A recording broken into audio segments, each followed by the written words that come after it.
Above the city of Innsbruck, Austria, is the small village of Igls, and it's here that they built the track that held the 1964 and 76 Winter Olympic Games. Good morning, everybody, and welcome to a bright and clear Igls track for the first time this week. After weeks of days of snow, we get to race day, round 8 of the Wiesmann FIBT Men's Skeleton World Cup, and also the European Championships, and the air is crisp and clear. I'm Martin Haven. Sitting alongside me is Melissa Hollingsworth. Mel, you were on this track yesterday. It's one of the most straightforward to learn, and that, of course, means that it's one of the most difficult to find an advantage on. It is. It's known as the pusher's track, and for easy math, every tenth at the top of the track with your start relates to about 2 tenths at the bottom. So you can see Alexander Trechikov has the start record. That's not unfamiliar for us. These upper corners are long. There's barely any pressures up here in this upper corner, but you can have little mistakes where you can come out and tap the right or left wall, and any mistakes like that will be scrubbing your speed. A unique part of this track is the Kreisel. Here we are entering it. It's a 270-degree corner, but unlike what we saw the last 2 weeks with the big oscillations, you don't feel a whole lot in there.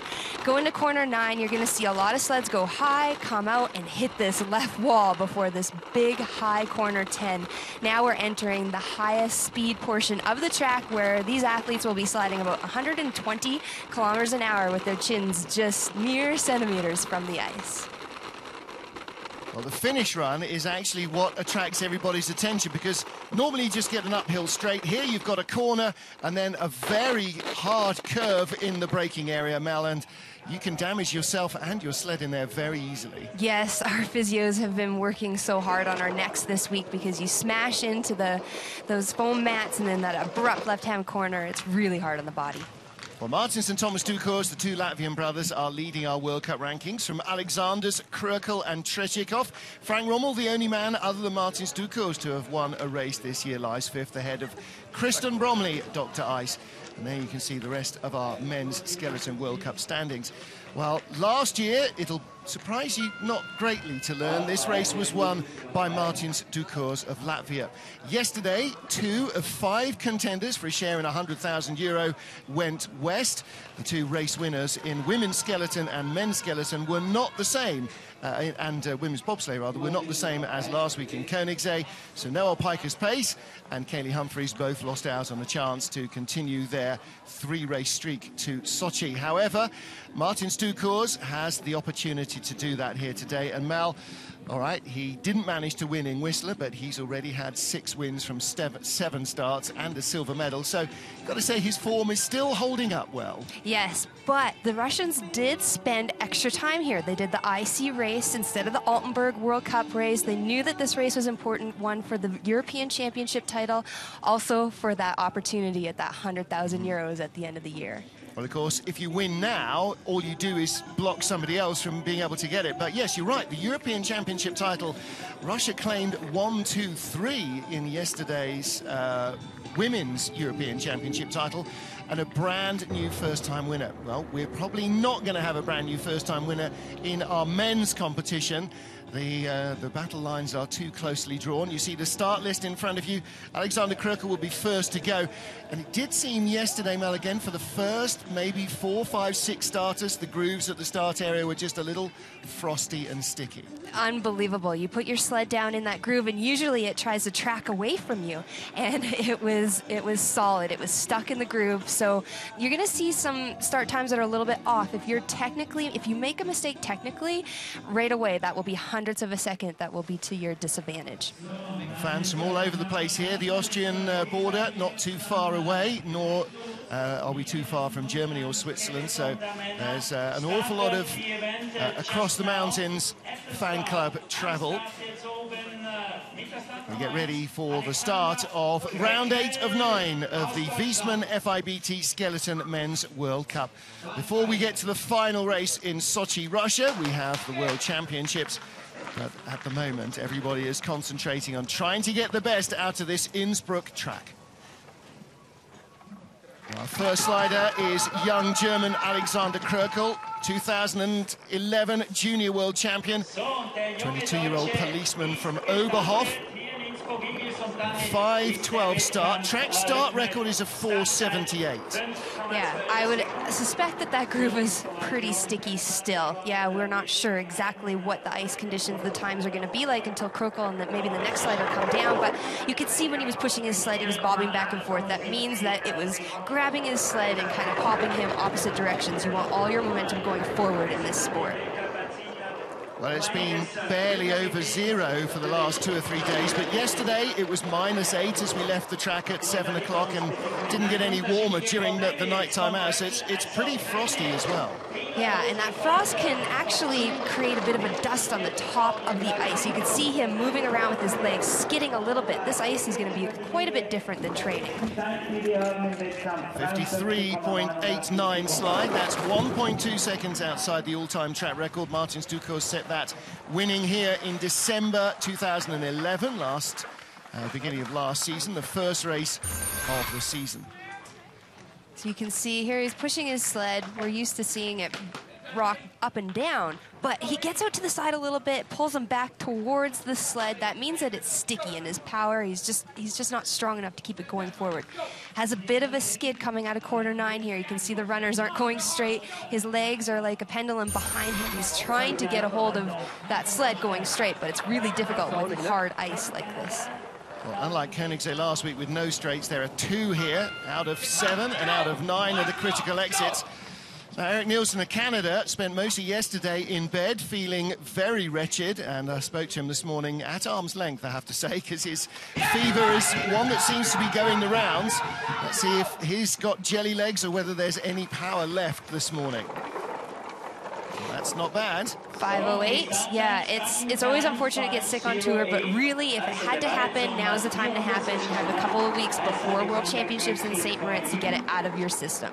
50 kilometers first corner speed. That's good momentum as well, so there was power in the start. And maybe if he's feeling a little bit under the weather, it might actually tone him down on his sled because he looks very relaxed and quiet, and that will just help him absorb everything on this track.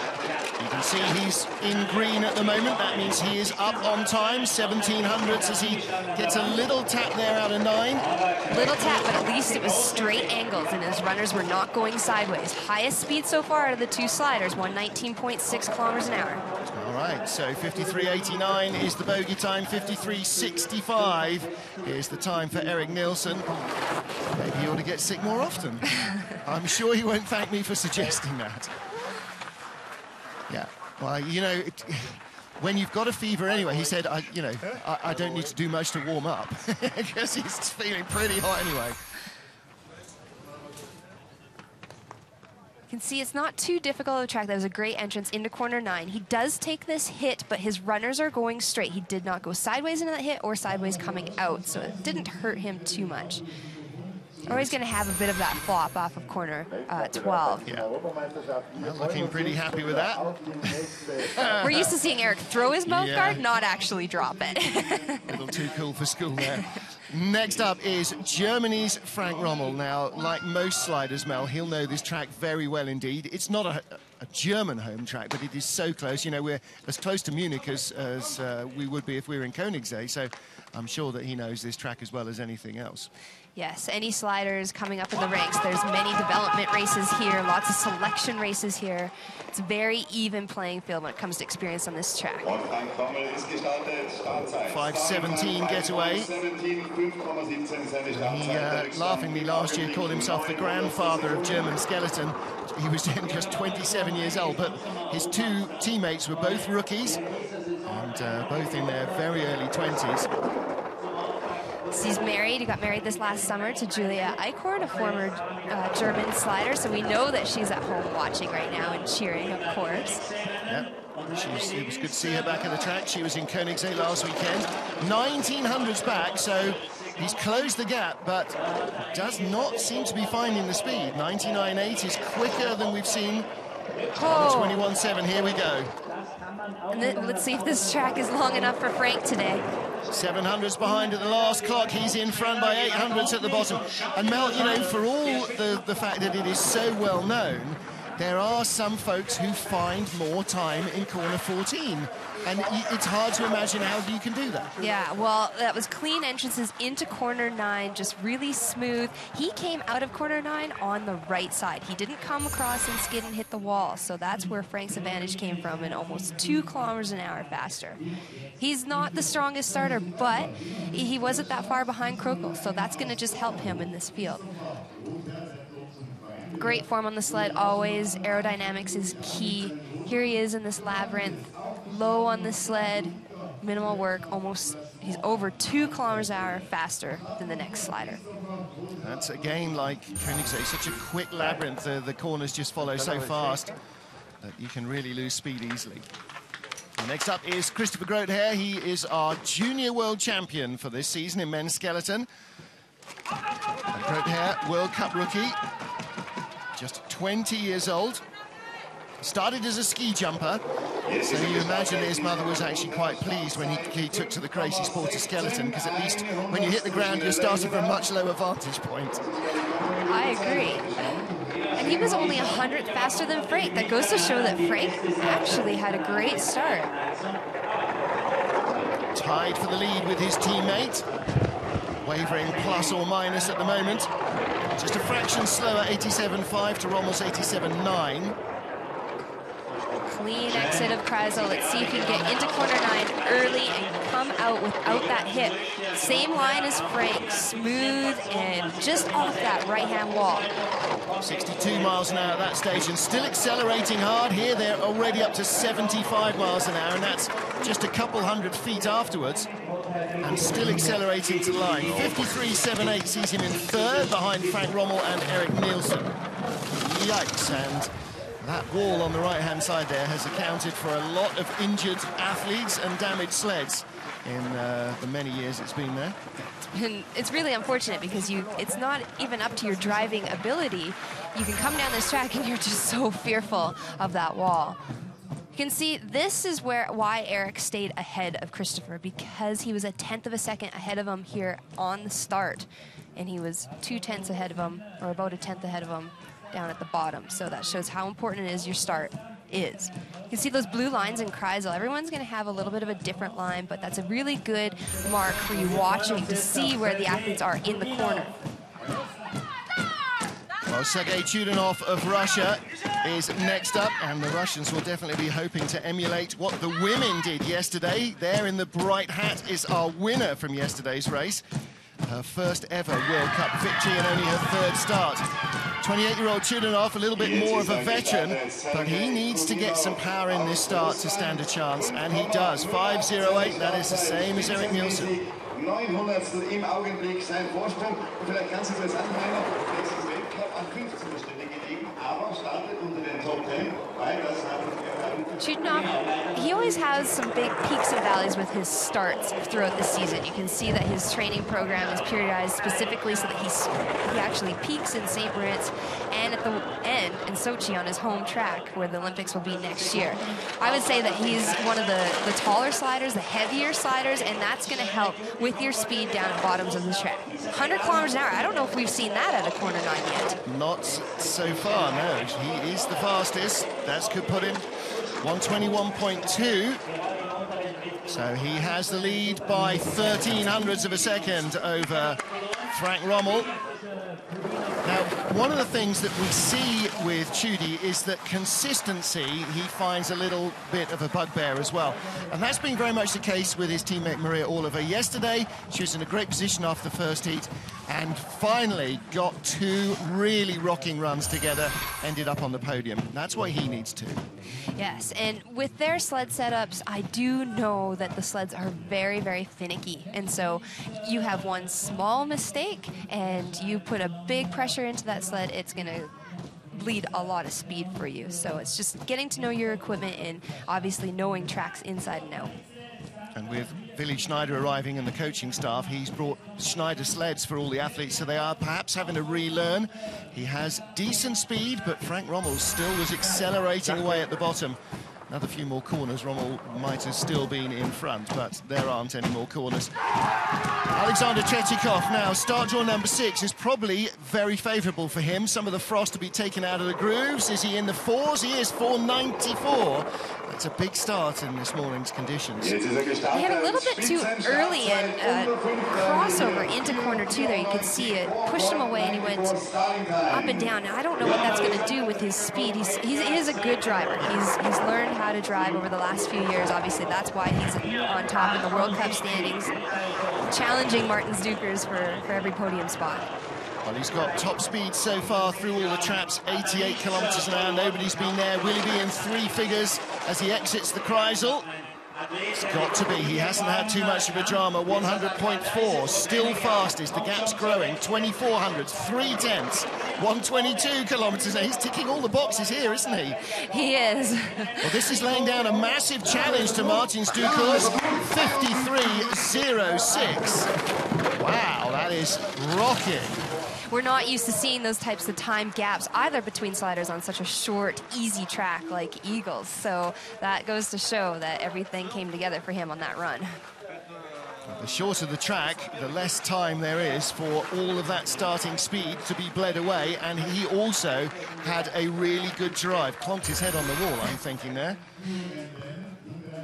See him get settled on his sled. He's going into corner 1. You can see he's using his toe a little bit to get that entrance. In the corner 2, look at him kind of cross a little bit. Big direction change for him, and it dips him lower than those bob lines. So anytime you're doing something like that, it's actually scraping your sled and bleeding your time. Especially at that low speed, because you don't ride up the wall, you just get shoved away by it.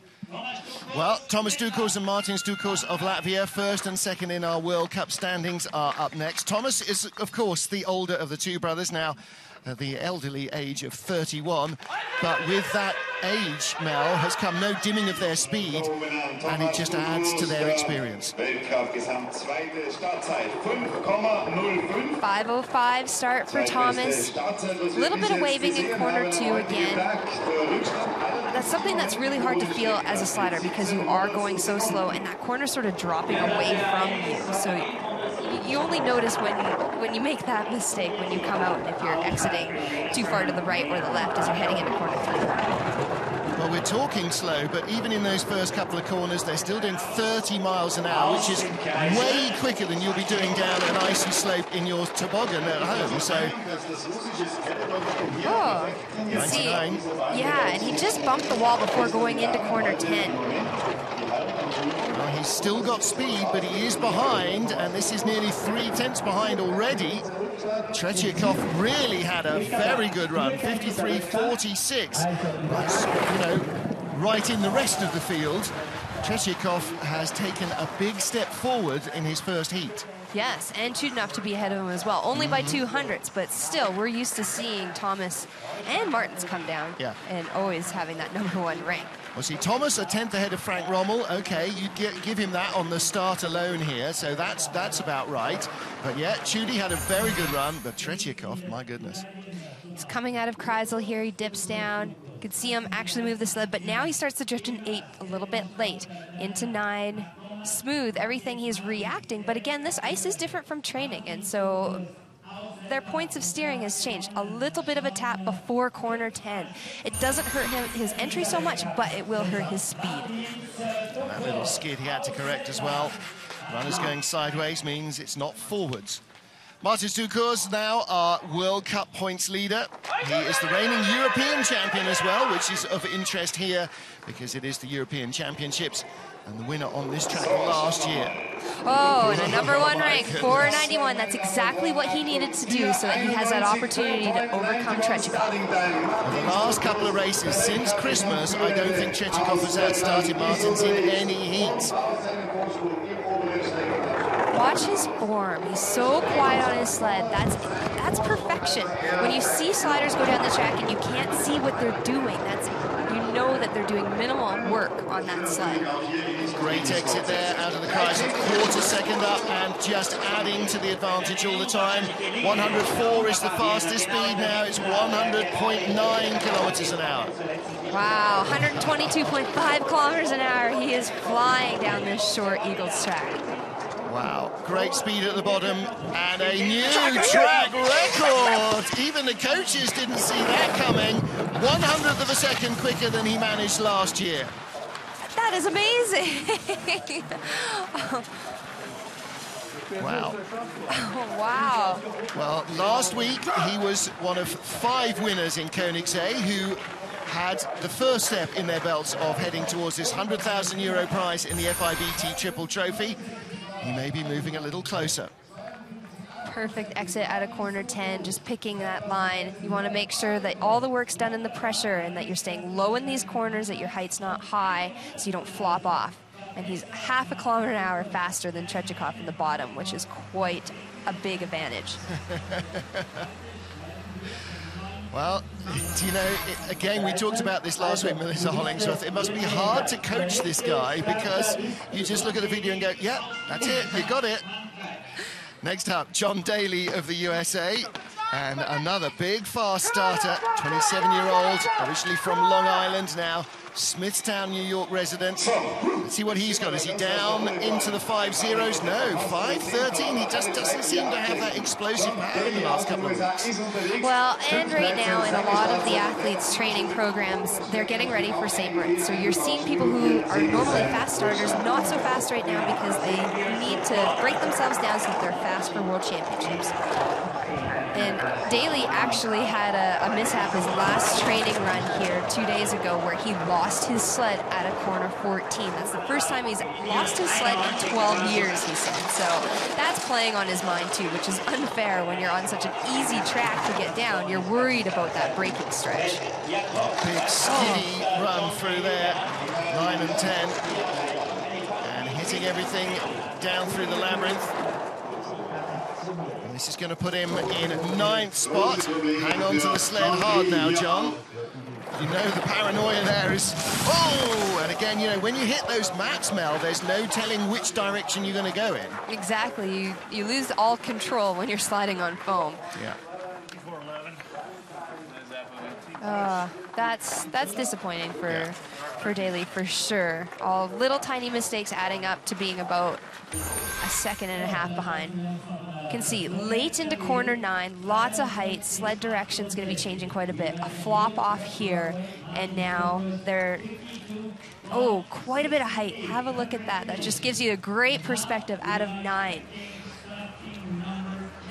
Comes out of 10, lets it get a little bit too high, crossing over, and he has that hit. And look how high his shoulders are too, all the air that's going to be trapped underneath. Aerodynamics is key in skeleton. Especially on such a short track. Next up, Kristen Bromley of Great Britain. And Kristen finishing in 5th place here in this race last year. He's 6th in the World Cup rankings. Yet to get on the podium. I wonder if this is an opportunity to start bringing some speed and fitness back. Both he and partner Shelley Rudman have been fairly unwell for the last couple of weeks. Kristen's still feeling a little bit sore. Oops. Oh, that was interesting. We haven't seen any issues with the groove yet, and you can see his sled veered immediately to the left coming out of the groove. But that also goes to show how Kristen is always testing his sled setup, runners. Every run down the track, he is doing something different because he needs to learn. And it's all for that opportunity to win a medal at the Olympic Games. Well, both he and Shelley Rudman will be testing more equipment this afternoon. There's 2 British teams in the teams race, so lots of the athletes getting another run down the track. And you can bet that they will be doing something different again. Well, he's finding speed lower down that I didn't think he'd be able to uncover. He started 10th. He's got up to 8th, now slipped a little to 9th place. And his familiar heels apart start. I always think a little Katie Uhlaender always has that individual style as well. You know, the knees are perhaps used more than a lot of other sliders do. Yeah, Kristen, I think he always wants to keep his shoulders low on the sled. I think that's how he is able to drive this sled, is with his toes on the ice and shifting his body in different positions than other sliders. Have a look at that sled trying to come out to the left, and he immediately sticks the toe down to try and pull himself back into the entry for corner 1. A little bit of a grimace there. He's still moving fairly gingerly. Martin Stukos of Latvia leads by a country mile from Alexander Tretiakov and, frankly, Sergei Chudanov, Looks like he's in the B divisions. He's third here. We've still got 16 sleds to go.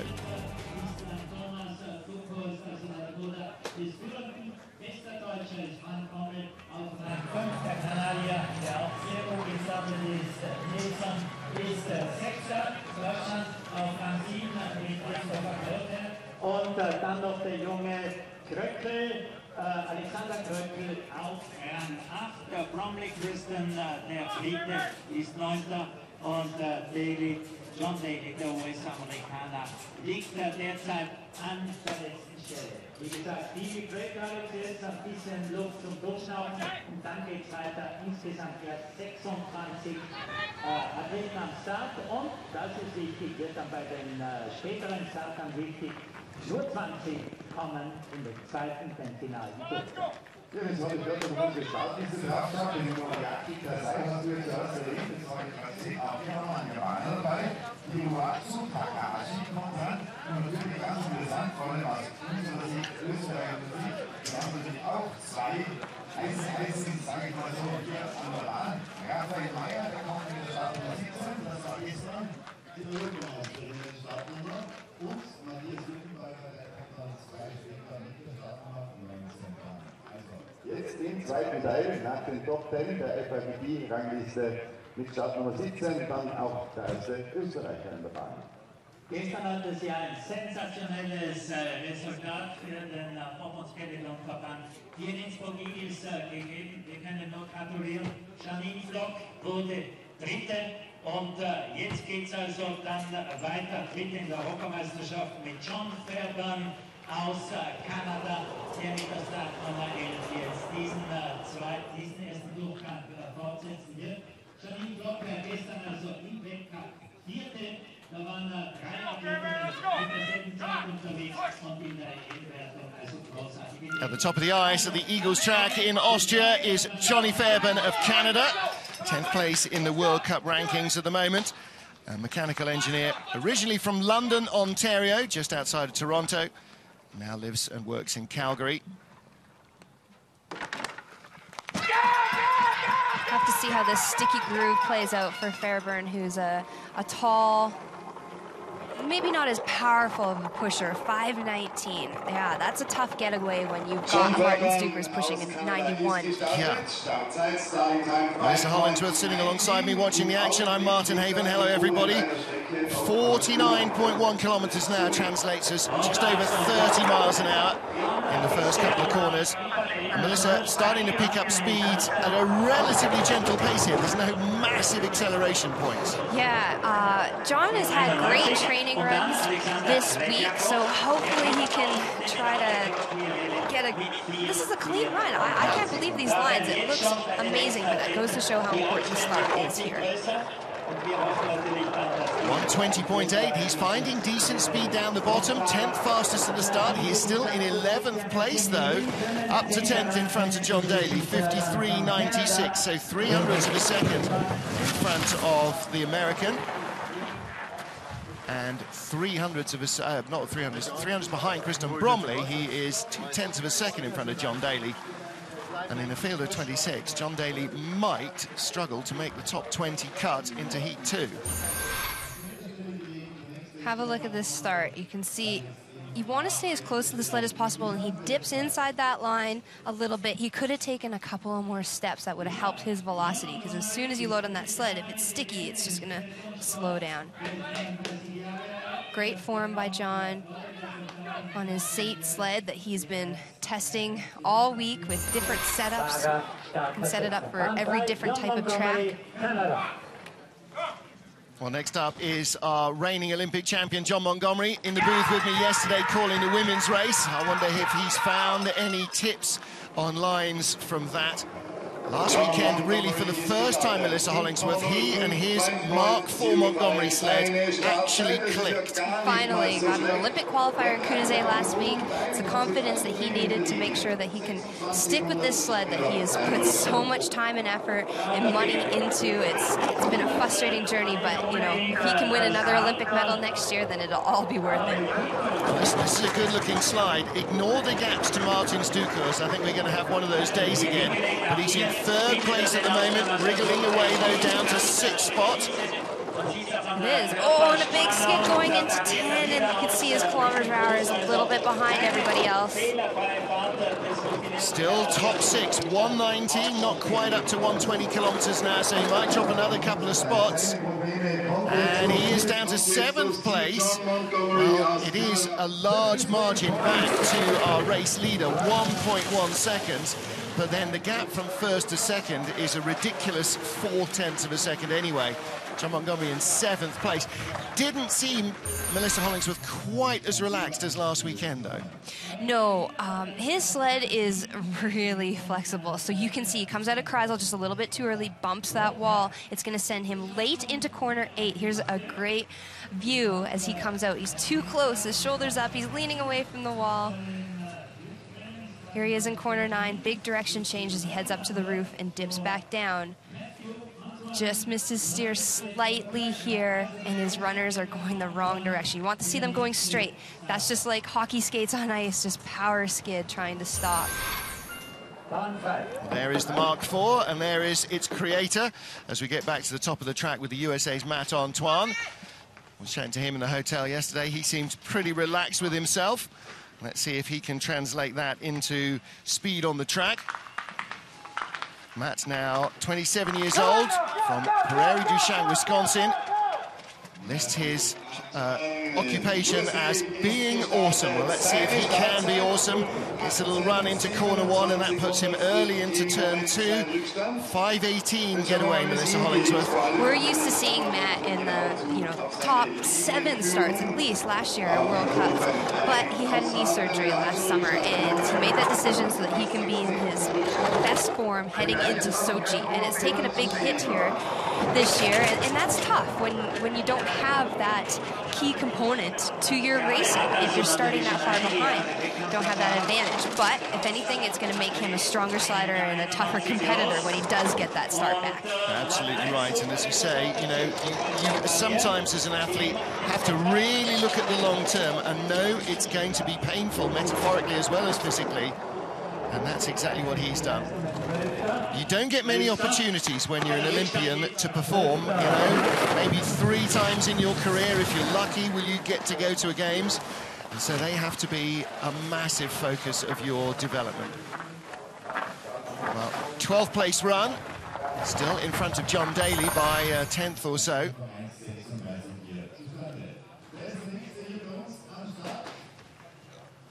He's looking for his entrance there into corner 1, and his sled really takes off to his right a little bit too early into corner 1. Drops off a little bit out of 9, hits the wall. All of that is going to be speed at the bottom of the track. Well, there he is, the rangy figure of Matt Antoine. 6'2" of him. And next up, another tall slider. This is Great Britain rookie Dom Parsons. Really injured his shoulder in a crash in training in the outrun, and he was still very sore this morning. 5:04 getaway, and that reflects that a little bit. He is one of the quickest starters. That is the 3rd fastest start. Yeah, we're used to seeing him faster than that, especially on a track like this that he knows really well. But like you say, a sore arm, that's power when you're trying to push the sled out. It's going to be on his mind. His nervous system's going to be a little bit fatigued from that injury. Well, still getting decent speed. 87.4's not going to worry any of the athletes who are sitting 88s and change. And he's drifted down to 7th place. 97.7 kilometers an hour. That's one of the slowest speeds that we've seen. Away to 9th place and only 119 kilometers an hour. Well, it started well. The run is getting worse as it goes on. 10th place. Andy Schmidt, the coach there, won't be overfilled with that, nor will Dom. Trying to make sure that he avoids danger in the outrun. Maybe he is just feeling a little bit more banged up. One of the strongest starters. You can see his one step got out a little bit too far to the right. And I'm not sure exactly which arm it is that he got injured in the outrun the other day, but you could see his arm swing, everything. There's a little bit of hesitation there. And disappointed with some of the mistakes there as well. Let's see if his teammate Ed Smith can produce a little better run. Tom joined us just after Christmas. Ed Smith made his World Cup debut in Lake Placid at the start of the season. Just turned 26 on January the 3rd. Former swimmer and weightlifter. So you come into skeleton from the bizarrest sports: track and field, swimming, heptathlon, soccer, motorcycle racing. 5:07, that's another strong start. 1600s behind at the start. Now, if you multiply that by our rule of thumb, that'll leave you over half a second behind at the bottom. But he's already dropped a long way back behind Martin Stukows.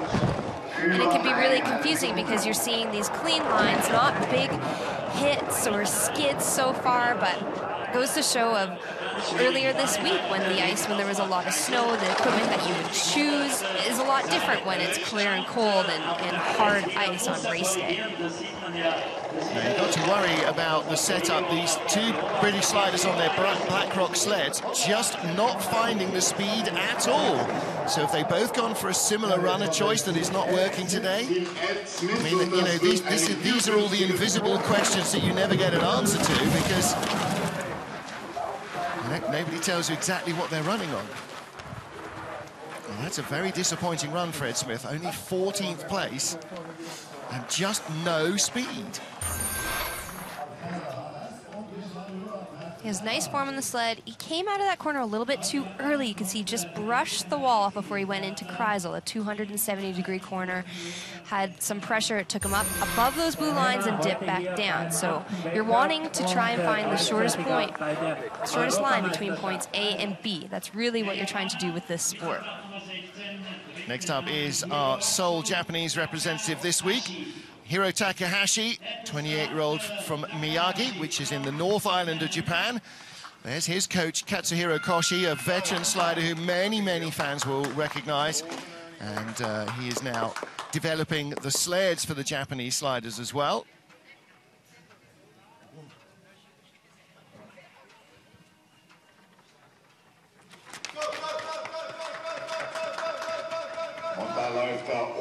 It does look a little this season as though the Japanese have sort of struggled to add to the progress they made last year, where they were starting to get top 10, top 12 potential. This year, back down into the low teens and mid-teens.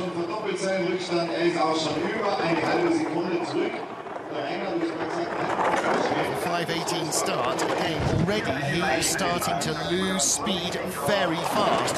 2 tenths back, he gets the Kreisel, he's 7 tenths back. Now, if you're a coach watching this, Melissa Hollingsworth, are you thinking, okay, what is happening to the nature of the track? Or, I mean, you'd have the advantage there if you knew what runners you'd chosen and the setup the athlete had chosen, but again, he's just not finding pace. Well, and when you're sliding clean runs like that, we don't know how much pressure he is putting into that sled to get those clean, beautiful lines. And that's really what you're trying to do, is minimal work. We're not seeing him move his shoulders and his knees, but he just might be that efficient where he's putting too much pressure into that sled and creating too much work. Well, Hiro Takahashi, 15th spot at the moment. A little bit late into corner 9. Changes, a big direction change on the entrance there. Handles it well on the exit, doesn't take the hit. And of course, we do not have brakes in skeleton, right. So you smash your head on a concrete wall. That's how worrying is that? Everybody talks about it coming here. Yeah, it is awful. It is actually awful. One of the easiest tracks to get down, but the braking stretch, it's really something that they need to reconsider. Raphael Meyer of Austria. Big day for Austrian women yesterday. Janine Flock became the first Austrian skeleton slider, female slider ever to get a European podium. She finished in 3rd in European Championships. And Raphael Meyer, well, he'll be doing extraordinarily well if he can get close to that. Home track, he's excited, he's got family, friends here. You can see that energy, effort at the top of the track from him. Well, he's been sliding for a decade already, started age 10. He probably started with the junior luge that they do here for 3 years up. Oh, and a mistake that we should not see from the hometown slider. Two big mistakes. A big hit out of Kreisel and a hit into corner 9. That hit between 10 and 97.6 kilometers an hour. That's why you're seeing that speed. Oh, he's going to be so upset. Out in the second heat is what he's going to be. That's a nightmare for Raphael Meyer. Absolute nightmare. Well, of all the places you want to perform, Melissa, it is on your home track. You know, you're probably living back at home. You've got all your friends and family coming out to the track.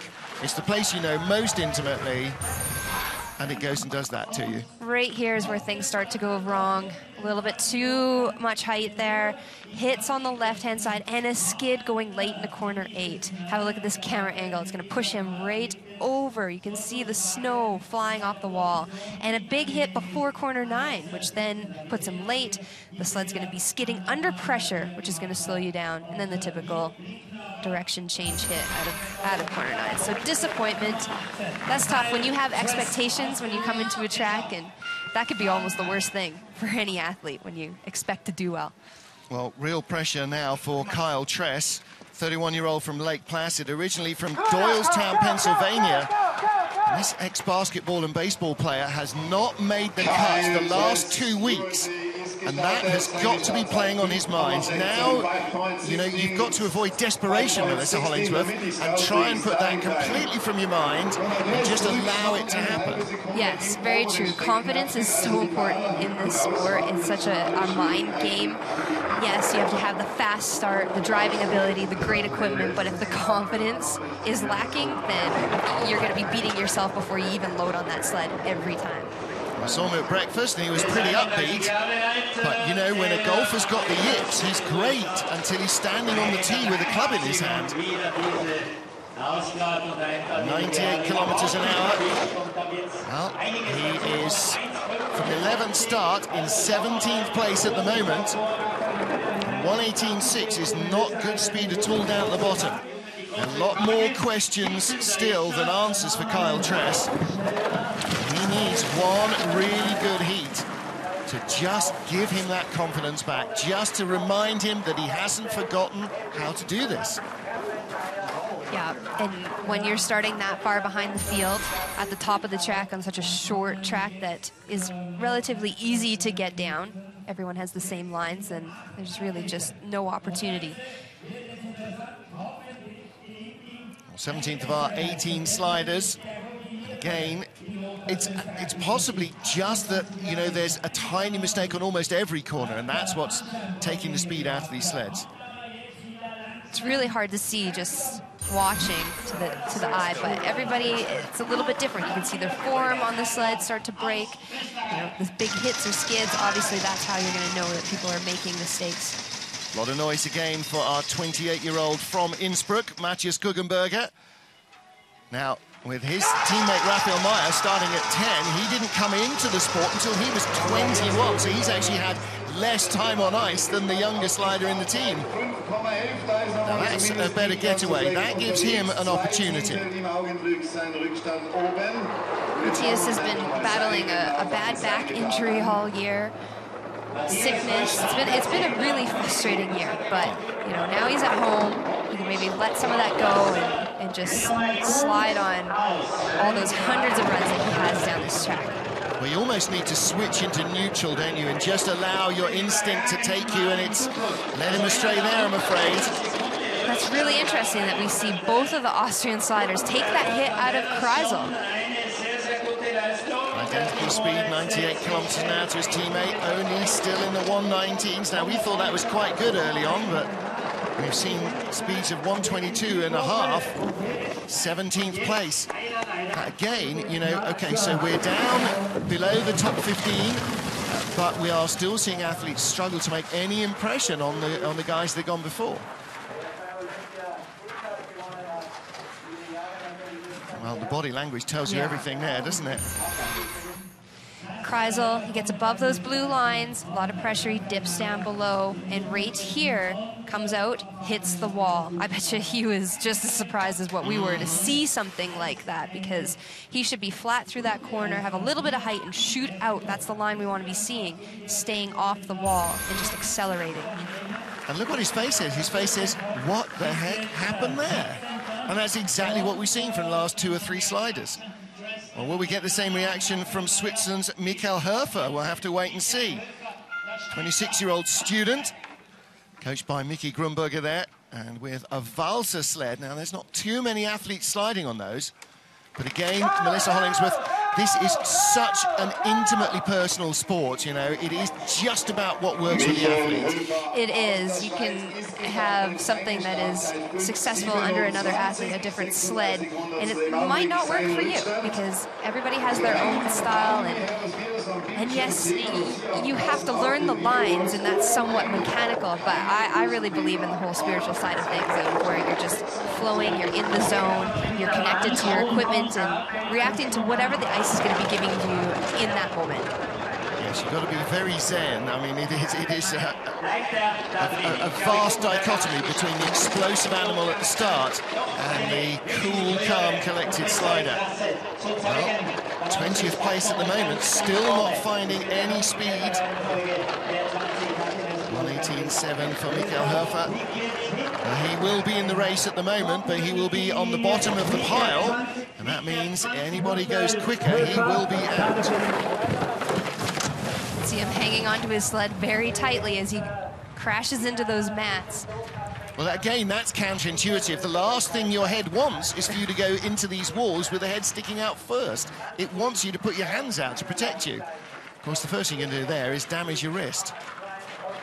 And again, he's skidding all over the place. You know, conditions very different from the snow. Top 20 are all down, and in the race, Martin Stukos leads by miles from Alexander Trechikov, who similarly has left Sergei Chudinov and the rest just trailing a long way in his wake. At the bottom of the pile, in the danger zone, well, John Daly, Matti Guggenberger, Kyle Chess, Raphael Meyer, Michael Hoefer, none are safe. We still have 6 sliders to go. Now, not all of them necessarily will make the top 20, but all of them potentially might. First up is Andrzej Cetina, the Slovenian, 12th place in this race last year. Now, this is only his first World Cup start of the season. Didn't train at all during the summer.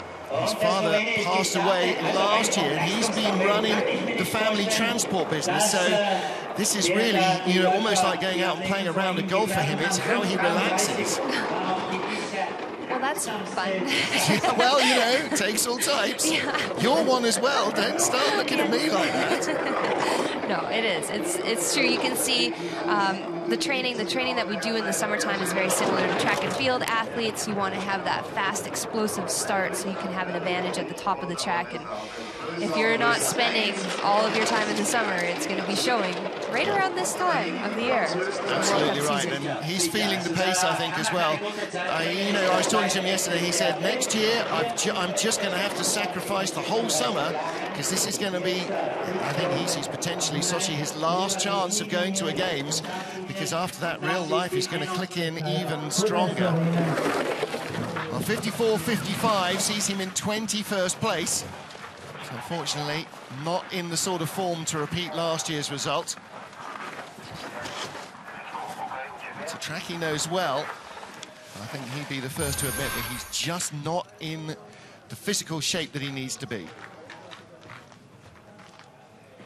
You can see him really moving and trying to pull that sled out of the corner. And when you do that, it actually creates pressure sticking you longer on the corner. So you have to find that sweet spot, always in the spoon, as Willie Schneider used to say to us when he was our coach, when you start to come out of the corner.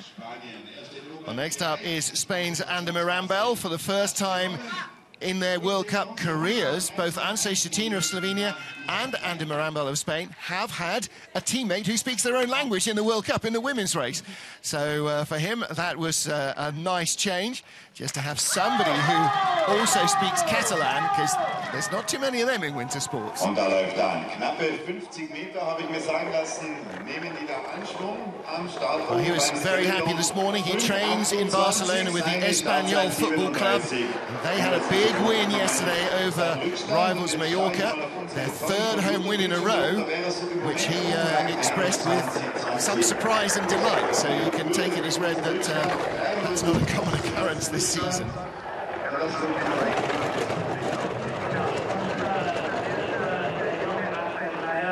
Well, at the moment, he has pulled himself into the race. 21st at start, up to 20th, and Melissa Hollingsworth, good exit there. Yeah, he's having clean lines, so that's really all that you can do. You can ask the question of why, and well, he was 21st in the start, so again, you have to have that advantage there. And he is in the race at the moment. He bumps out Michael Hofer of Switzerland, both coached by Mickey Grunberger, one officially, one semi-officially. Mickey Grunberger officially the Swiss coach, but he has a number of development sliders under his charge, and a little fist pump there, yes, as he finds out he is in 20th spot. You can see his position on the sled. You can see his legs are a little bit bent and his head is dropped down. That's going to be pressure into the sled, even if he isn't intending for that to happen. And any type of pressure in the sled is also going to be kind of like breaking the sled, slowing it down. Well, next up is Switzerland's Lukas Kummer, second of the Swiss sliders. We've just seen Michael Hofer, his teammate, getting bumped out. And can the 27-year-old from Basel get himself back in? Coach Mickey Grunberger with the sled. Lucas is a very powerful starter, quick turnover. Excited to see what his time's going to be. Well, that's a good start, 5:04. And that is the third fastest start. Now, what normally happens is that you just then see him pinball down the track. Can he keep this clean? Already a half a second behind. Well, you know, you're matching a guy with much less mass than Martins Ducours and a slightly slower start. So Ducours just put so much extra energy into the sled. Clean line so far, nice high line, an 8, smooth crossover into 9. This is a great run for Lucas. I'd love to see him make it up into that second heat. But his speed into the Kreisel was only the same as Ander Marambel, who started 2,400 slower. Yes, and he was getting late in that labyrinth, just falling off the corners. But he is in the second heat, and Ander Marambel's tenure of a place in the race has come to an end. So Marambel is out, and Lukas Kummer, 13th spot. That's really exciting for Lucas. That strong start, really smooth, clean run for the most part until that lower labyrinth, but that goes to show that he has some improvements he can make. Yes, he does. His hometown of Laufen represented there on his helmet, and decent speed after the first couple of corners, but the big start is what got him into the race here. Right here, he gets a little late falling off these corners, and there's not much you can do when you have one wrong corner in that lower labyrinth, because it's just a domino effect. You get later. He's feeling pretty beat up. Giovanni Molisano, had a chat with him this morning. He is now our sole Italian representative because the final run of training, teammate Maurizio Aioli pulled a hamstring and is very questionable whether he will compete again in the season. So Giovanni now with the weight on his shoulders. 5:13. We're used to seeing him start quite a bit quicker, but again, that sticky groove is gonna throw some inconsistencies out there for these starters. Well, also his right front calf, no, what's the top of the front of the thigh? His thigh muscle, he's still recovering that from a bit of an injury a couple of weeks ago. He's very keen to point out to me today that he works for Fiamme Azzurre, which is the Italian prison police service rather than the Carabinieri. It's always good to name check the right discipline when you're talking about athletes who have time off from work. 1:17.3, he's not got speed at the bottom. 12th at the start, 22nd at the bottom. Dear, that was not the run that he needed. Ooh. Those mats did not help him stop at all. He just skipped right over top of them. Back in the day, I've been told there used to be a complete concrete wall before they had that tunnel. Absolutely, there. Because where the tunnel is now, it's under the Olympic ski run. Yeah, late into corner 9 here. You can see his sled goes up high. He just drops out, hits the wall with quite a bit of force. Probably his shoulder. You can see he's a pretty big guy. Look at the height right here. There's a little bit of air between his runners and the ice. Yeah, that was a pretty brutal run. So, ciao Giovanni, and welcome to Dorin Velicu of Romania. Our 25th of 26 sliders. Joined the World Cup a couple of races back after racing and training in Europe in European and Intercontinental Cup races. Just 25 years old, only started sliding in 2006. A lot of these athletes, the Torino Games started to ignite a spark within them.